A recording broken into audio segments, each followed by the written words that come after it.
I want to take a moment to talk about reconciliation as well, because it is such a fundamental part of our journey in this country.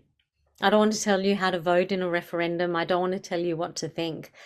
But I do want to approach it from the perspective of diversity and inclusion and some of the practical things that we can do to make our workplaces more inclusive.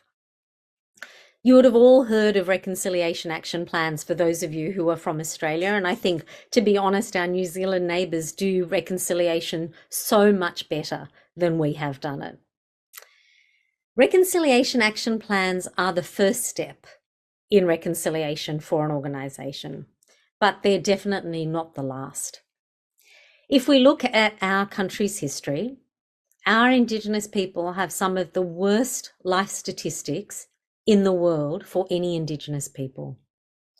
If you are a youth aged between the age of 10 and 24 of Indigenous background in this country, you have a greater chance of being incarcerated than you have of finishing year 12.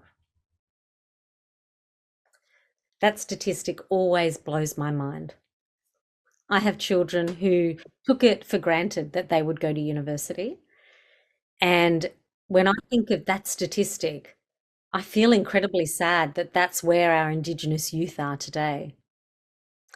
The fastest growing population in our jails today are Indigenous women over the age of 50. And on every life outcome, our Indigenous people are faring worse. They have higher rates of obesity, higher rates of smoking, higher rates of incarceration, lower rates of home ownership, lower earnings potential in the workplace. They have a lower life expectancy. They have lower rates of finishing year 12, lower rates of going to university and further education. On every statistic, they fare worse than non-Indigenous people. And those statistics, when you put them on the global stage, are even more damning, because Australia is one of the most developed countries in the world, and our statistics are worse for Indigenous people, are worse than many developing nations around the world.